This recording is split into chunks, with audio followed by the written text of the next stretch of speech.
For more than a century, archaeologists opened Viking graves in England, found swords and axe heads and shield bosses, and wrote the same word in their notebooks: male. The weapons told them everything they needed to know. A warrior's burial meant a warrior, and a warrior meant a man. Nobody checked the bones. Then, in 2011, a bioarchaeologist named Shane MacLeod did.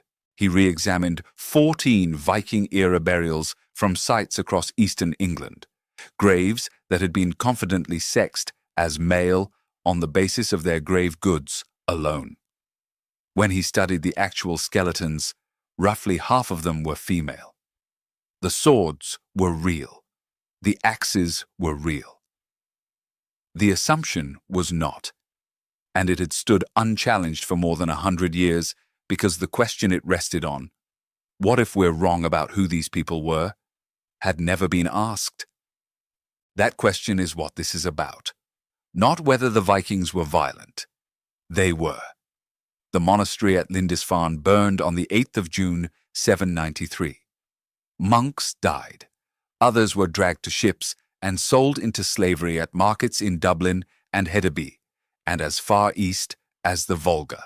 The violence is documented in letters written within weeks of the attack, in the shaking hand of Alcuin of York, who wrote to Bishop Higbald that never before had such terror appeared in Britain, that the heathens poured out the blood of saints around the altar and trampled on the bodies of saints in the temple of God like dung in the streets.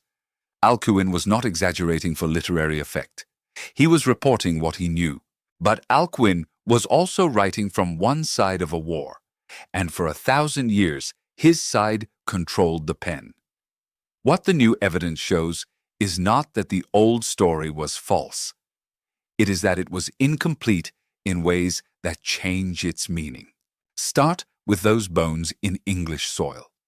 The 14 burials MacLeod re-examined were scattered across eastern England, in the territory that would become the Danelaw, the region under Norse-influenced law from the late 9th century onward.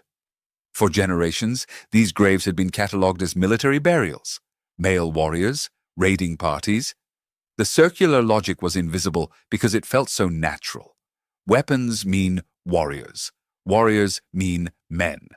Therefore, these skeletons are men.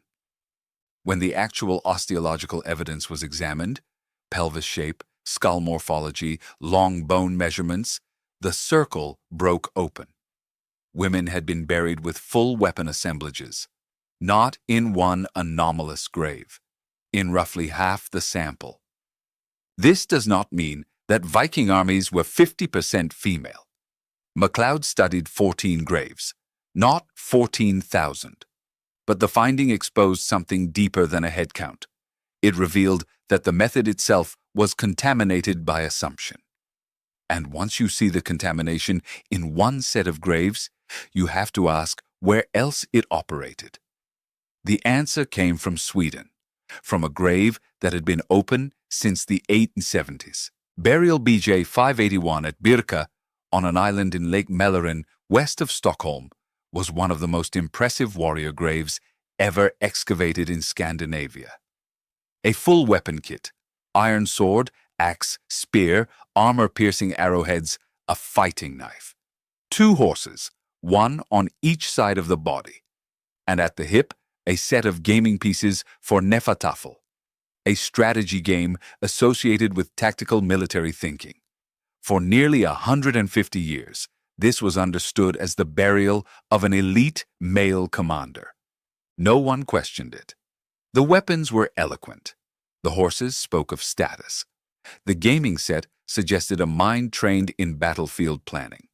In 2017, a team led by Charlotte Hedenstierna Jonsson extracted ancient DNA from the skeleton and found 2 X chromosomes, no Y chromosome. The most celebrated warrior burial in Viking Age Sweden belonged to a woman. The finding was immediately contested. Judith Jesch, one of the foremost Old Norse scholars alive, argued that burial with weapons does not necessarily prove the individual was a combatant.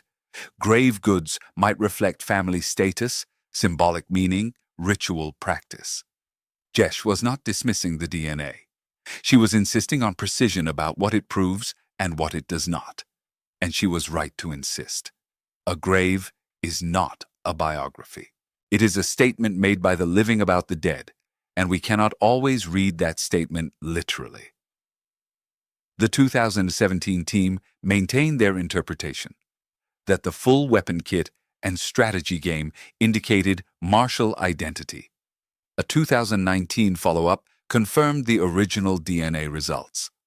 The debate continues, and it should. What is no longer debatable is that the skeleton is female, and that the community that buried her chose to surround her with the instruments of war. You have walked past museum cases displaying these artifacts. You have read the plaques. The plaques said warrior. They meant man. Now look again. But the bones were only the beginning. The teeth told a different story, and in some ways, a more disorienting one. Your teeth form in childhood. The enamel crystallizes in your first years of life and never remodels. Locked inside that enamel is strontium, a trace element absorbed from the water you drank and the food you ate as a child, and the ratio of strontium isotopes in your teeth reflects the specific geological bedrock of the place where you grew up. Scandinavian bedrock has a different strontium signature than English bedrock. The difference is measurable. It is precise, and it does not lie. When researchers, including Janet Montgomery at the University of Bradford, applied strontium isotope analysis to Viking Age burials across the Danelaw, they found something that should have been predicted, but wasn't.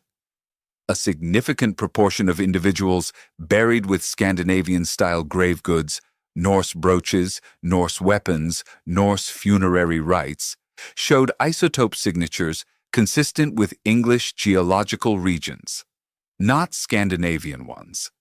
These people had been born in England, raised in England, eaten English grain and drunk English water in the years their teeth were forming.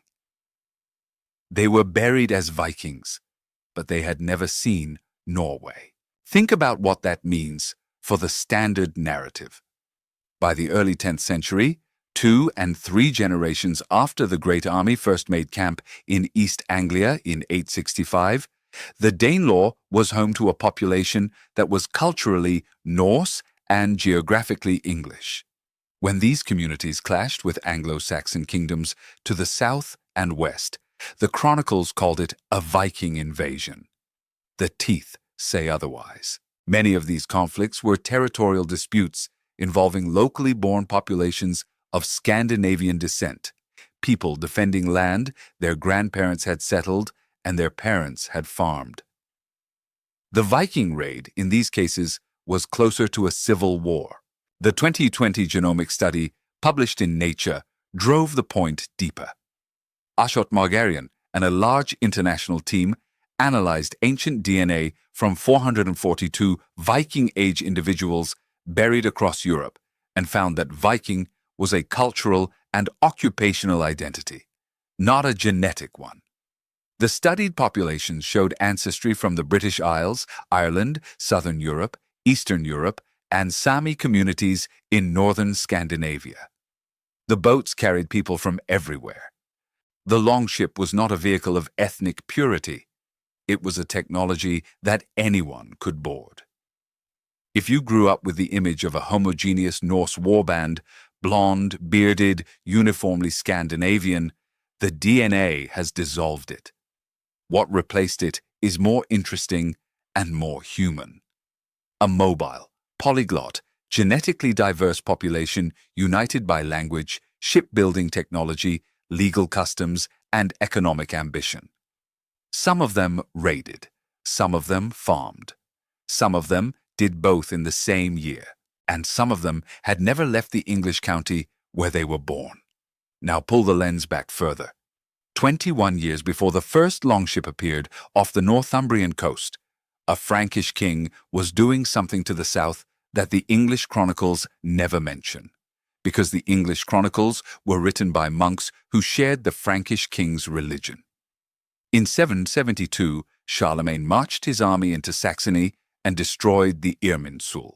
The Irminsul was a great wooden pillar, or perhaps a sacred tree, central to Saxon pagan worship. Its exact nature is debated, but its importance is not. It was the axis of a world. Charlemagne cut it down and took its treasure. This was not a military objective in the modern sense. It was a religious demolition. And it was only the beginning. The Saxon Wars lasted 32 years, from 772 to 804. Over those decades, Charlemagne systematically conquered and forcibly Christianized the continental Saxons, a Germanic people whose language and religious practices were closely related to those of the Norse. In 782, at what is recorded as the Massacre of Verdun, Charlemagne ordered the execution of 4,500 Saxon prisoners who refused baptism. The exact number is debated. Some scholars have argued the Latin word in the source might mean relocated rather than beheaded. But the policy behind it is not debated at all, because Charlemagne wrote it into law. The Capitulatio de Partibus Saxoniae, issued around 785, prescribed death for any Saxon who refused baptism, who ate meat during Lent, who cremated the dead according to pagan custom. If any one of the race of the Saxons shall have wished to remain a pagan, let him be punished by death. Those are the actual words. The Norse knew what was happening on their southern border. The Danish king Godfred responded directly. In 808, he attacked Frankish positions and reinforced the Danevirke, the great defensive earthwork across the base of the Jutland Peninsula. This was strategic, visible, and documented in Frankish annals. The question is whether the maritime raids that began hitting English and Frankish monasteries in the 790s were also, in part, a response to Carolingian religious aggression. Robert Ferguson argued in 2009 that they were, that the first major Viking raids on Christian targets carried a retaliatory dimension, a pagan counterblow against the religion that was destroying Germanic sacred sites on the continent. The evidence is suggestive but circumstantial. No runestone says we raided because they burned our temples. The connection is in the timeline, in the political context, in the logic of a world where your neighbor's god was being imposed at sword point on your cultural cousins 30 miles south. Most historians today favor economic explanations. The monasteries were rich, undefended, and accessible by water. James Barrett's influential 2008 survey of proposed causes for the Viking Age concluded that no single factor explains the phenomenon. It was multi-causal. Population pressure, trade opportunities, political fragmentation in the target regions, technological advantage in shipbuilding, and, yes, Carolingian expansion pushing against Scandinavia's borders. The raids were not purely revenge, but they were not purely greed either. The old binary, savage pagans attacking innocent Christians, is a narrative that only works if you refuse to look at what the Christians were doing first. Before the first longship touched English sand, Charlemagne had spent 30 years making it a death sentence to be pagan on his borders. Now, follow the longships west, past England, past Ireland, past Iceland. Follow them to the edge. Lance aux Meadows sits on the northern tip of Newfoundland, facing the Strait of Belle Isle, where the Labrador Current brings ice south from the Arctic, even in summer. Helga Ingstad and Anne Stein Ingstad found it in 1960, or rather, a local fisherman named George Decker pointed them to a cluster of overgrown mounds that the locals had always known were there. What the Ingstads excavated over the following years was unmistakably Norse. 8 structures, including 3 large halls, a smithy with iron slag from bog iron smelting, a carpentry workshop, rivets of a type identical to those used in Norwegian shipbuilding. The radiocarbon dates centered on the early 11th century. The UNESCO World Heritage designation came in 1978. For decades, Lens aux Meadows was described as a brief stopover, a place where a handful of Norse explorers wintered once or twice before heading home. The evidence no longer supports that description. Birgitta Wallace, the Parks Canada archaeologist who conducted the most comprehensive analysis of the site, concluded that Lens aux Meadows functioned as a base camp for further exploration southward. The presence of butternuts and butternut wood, species that do not grow anywhere in Newfoundland but are found in New Brunswick and the St. Lawrence region, proves the inhabitants traveled hundreds of miles from this base, brought materials back, and processed them here. They were not passing through. They were operating. The smithy is the fact that will not bend to any interpretation of casual visitation. Bog iron smelting is not something you do on a weekend trip. You dig the iron-rich mud from a bog. You dry it. You build a furnace from clay. You produce charcoal. You smelt the ore with hand-pumped bellows until the temperature is high enough to reduce the iron. And then you work the bloom on an anvil. This is industrial activity. It takes knowledge, infrastructure, and time. Someone at Lens aux Meadows committed to producing iron tools and ship rivets at the western edge of the known world, 1,000 years before any other European would do the same. In 2021, a team led by Margot Keatums published a study in Nature that pinpointed the date. In 993, a massive solar storm struck Earth and left a spike of carbon-14 in the atmosphere. Every living tree on the planet recorded that spike in its growth ring for that year. Woodcut at Lens aux Meadows showed the 993 spike exactly 28 growth rings from the bark edge, the point where the tree was felled. The year was 1021, not around 1000, not early 11th century, 1021. The sun itself left a time stamp. The Vinland sagas, written 2 centuries later, describe multiple Norse expeditions to this coast and a sustained effort at settlement that failed because of conflict with indigenous peoples the Norse called Skraelingar. The sagas explicitly name indigenous resistance as the reason the Norse left. This is a rare thing in medieval European literature, an acknowledgement of military defeat by a non-European population. The Norse did not abandon Vinland because they lost interest. They abandoned it because the people who already lived there drove them out. There is no evidence of violent destruction at Lens aux Meadows. The site appears to have been deliberately abandoned, its structures partially dismantled, its people gone back east to Greenland, to Iceland, to the farms and the familiar cold. The occupation lasted perhaps a decade, perhaps 2. It was not a permanent colony in the multi-generational sense, but it was not a brief visit either. It was an attempt, purposeful, industrial, sustained, that failed. And it happened 471 years before Columbus reached the Caribbean. You carry pieces of this civilization in your mouth every time you speak. The English word law comes from Old Norse lagu. So does husband. So does window, vindauga, literally wind eye. Sky, egg, knife, skin, leg, gift, wrong, happy, ugly, cake, steak, die. The pronouns they, them, and their are Norse. The very word are, the plural form of, to be that you use 12 times a day, entered English from Old Norse. The Danelaw did not just occupy English territory, it colonized English grammar. An English monk named John of Wallingford, writing in the 13th century, complained that Danish men in England combed their hair every day, bathed every Saturday, changed their garments often, and by these frivolous devices laid siege to the virtue of married English women. The barbarian image came from everywhere except the people who actually knew them. The most common object found in Viking graves is not a sword, it is a comb. The great army that landed in 865 was not what the Anglo-Saxon chronicles' terse entries suggest.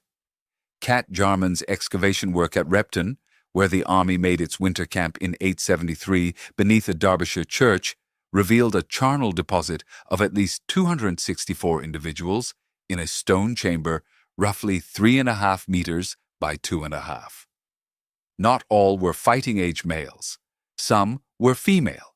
Some were older. Some were young. The DNA showed not exclusively Scandinavian origins, but mixed heritage, local and foreign alike. The great heathen army brought craftspeople, families, and children. It was not solely an invasion force, it was a migration. You are sitting, perhaps, in a house built on land that was once part of the Danelaw. If you live anywhere in Yorkshire, Lincolnshire, Norfolk, or the East Midlands, the place names around you testify to it. Every village ending in, by, Whitby, Derby, Grimsby, carries the Old Norse word for farmstead. Every thorp is a Norse settlement. Every thwaite is a Norse clearing in the woods. The map of eastern England is a Norse document, readable if you know the language. The story we told ourselves for 1,000 years was simple. Civilized Christians on one side, pagan raiders on the other. The raiders came by sea, burned what they found, and either died or were converted. It was a story that served the people who wrote it down, monks whose monasteries had burned, kings whose territories had been seized, churchmen whose theology required paganism to be savage and Christianity to be light. The evidence now tells a more difficult story. The raids were real and brutal, but the raiders included women and locally born settlers. The paganism they practiced was being systematically destroyed by Charlemagne's armies to the south, under penalty of death, for 30 years before the first ship reached Lindisfarne. The invaders settled, married, had children who considered England home, and fought territorial wars that the chronicles still called invasions. And at the far western edge of their reach, in a sod-walled forge on a Newfoundland headland, they smelted iron from bog ore and cut timber that a solar storm had marked for the future to find. The next time you say the word they, the pronoun, the ordinary word you use without thinking, you are speaking Old Norse. The Northmen did not just raid your ancestors' world. They settled in its grammar and never left.